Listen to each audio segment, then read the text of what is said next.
I was lecturing at State University of New York in Stony Brook a few years ago.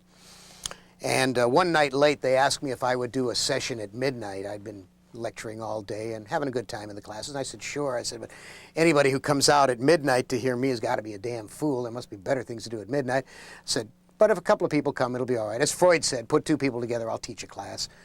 Well, midnight came, and by George, there was a full room. It was jammed to the walls. People were sitting chock-a-block.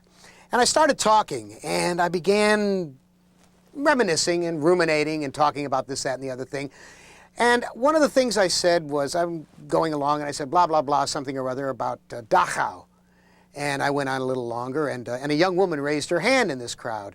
And this was a science fiction crowd. This was an audience of people who are supposed to be fairly literate and supposed to be fairly smart.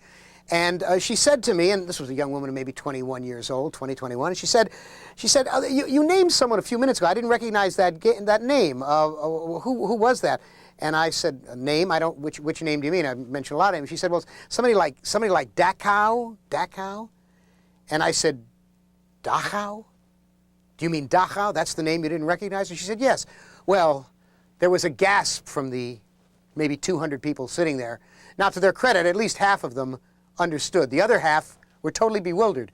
And so I began getting a very strange, dawning awareness of something. And I said, how many of you here don't know who I mean when I say Dachau? And at least half, 100 people, raised their hands. And I was appalled. I was saddened and appalled. And I said, folks, Dachau was one of the most notorious, infamous Nazi death camps of World War II. Millions of people passed through there and wound up as smoke, or little bars of soap, or lampshades. Dachau is a name that should live in infamy forever. People who read science fiction should have a sense of historicity. They should have a sense of the past. They should abide by Santana's adage that those who do not remember the past are doomed to repeat it. I said, how can you not know the name Dachau, Buchenwald, Treblinka, Bergen-Belsen? How can you not know this? Well, it was, I guess, the first time that I realized we suffer from something called cultural illiteracy. And it assails the world of science fiction as much as any other genre, as much as any other world, any other milieu, any other purview. We have an increasing number of people who forget the past. That's why we have skinheads. They don't believe World War II happened. They don't know about the Vietnam War. They don't know there were two world wars. The only reason they might know is because they have a Roman numeral. They know two came after one.